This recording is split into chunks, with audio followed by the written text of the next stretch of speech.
Bonjour à vous tous.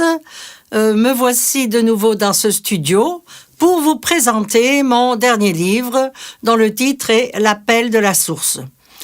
Il est évident que c'est un titre qui laisse présager beaucoup de belles surprises, de belles rencontres, parce que la source, eh bien, évidemment, tout le monde sait ce que c'est et nous tendons tous vers la source.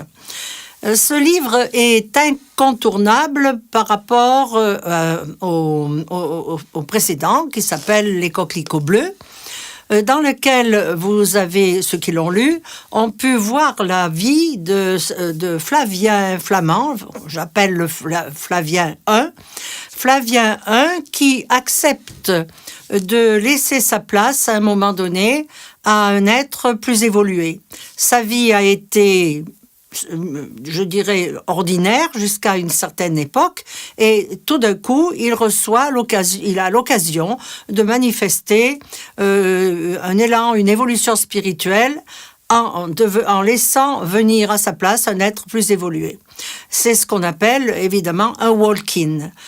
Cette notion de walk-in n'est pas encore du tout familière à nos contemporains. Beaucoup de personnes ont même du rejet devant cette possibilité de céder son corps afin qu'une âme plus évoluée revienne. C'est pourtant ce qui se passe aussi quelquefois, sans le vouloir, après dans certaines opérations pendant que la personne dort. Donc il s'agit vraiment ici d'une incorporation dans ce livre volontaire. Donc, si le phénomène de walk-in dérange les gens, eh bien, c'est fait exprès, je dirais. Parce que Flavien II, qui va revenir après 14 ans, disons, d'absence, Flavien II va déranger les gens. C'est une nécessité. Il revient bien conscient des souffrances qu'endure l'humanité. Il connaît les problèmes parce que de l'autre côté, bien sûr, il a eu le temps de se pencher un peu sur l'humanité. Et il vient en mission d'éclaireur, non pas parce qu'il espère changer le monde, car changer le monde serait une ambition absolument impossible.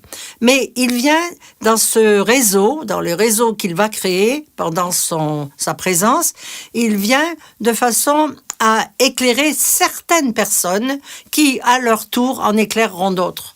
Car c'est exactement ce qui se passe en ce moment.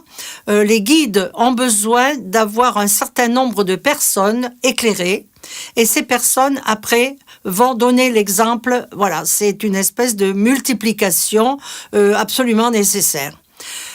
Mais pour cela, évidemment, il va s'adresser à plusieurs types de populations, et spécialement aux jeunes, parce qu'il sent à quel point les adolescents et les jeunes adultes ont véritablement, éprouvent vraiment le besoin de comprendre un petit peu quelque chose à leur vie, tant ils sont déboussolés, tant ils se laissent piéger par tout ce qui est médiatique, avec tout ce que cela comporte.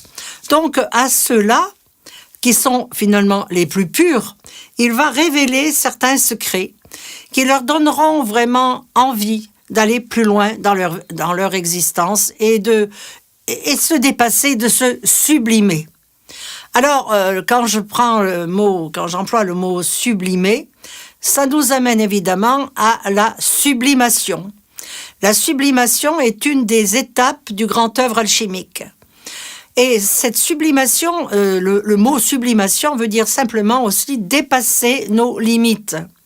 Un jeune, par essence, a toujours besoin de dépasser ses limites, ce qu'il fait malheureusement quelquefois par la violence ou par le rejet de la société ou autres manifestations.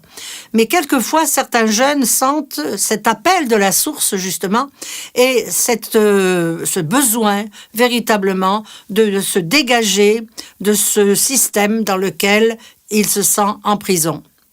Donc, cette sublimation va faire intervenir chez l'être ce qu'il y a de meilleur mais aussi pour dépasser des conflits. Et ce qui est amusant, et je ne l'ai pas fait vraiment exprès, c'est que la couverture de mon livre va représenter cette sublimation par le côté de l'eau, puisque c'est une source, représente une source, mais dans la 4e de couverture, il y a une fée du feu, une salamandre. Voilà.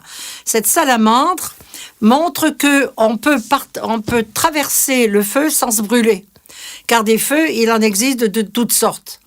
Et c'est vraiment les jeunes, ceux qui ont vraiment travaillé sur eux, ceux qui aussi ont eu la chance d'avoir dans leur famille des êtres qui les ont accompagnés, qui les ont aidés à mûrir, qui leur ont en quelque sorte donné des valeurs. Ces êtres-là vont pouvoir traverser le feu des épreuves sans se brûler, sans s'y perdre. Mais ce qu'il faut bien comprendre, c'est que nous sommes aussi, bien sûr sur la Terre, nous subissons des influences de toutes sortes, familiales, nationales, politiques et religieuses, bien sûr. Mais il y a aussi, au-delà, il y a tout le travail que font sur nous les planètes. Nous ne sommes pas des êtres complètement détachés du cosmos ou ignorés du cosmos. Et les planètes ont un grand travail à faire sur nous. Ce sont elles, souvent, par leur configuration cosmique, qui vont inciter l'humanité et la pousser dans un sens ou dans un autre. Et justement, dans le livre, il y a un enfant qui pose une question concernant la planète Pluton.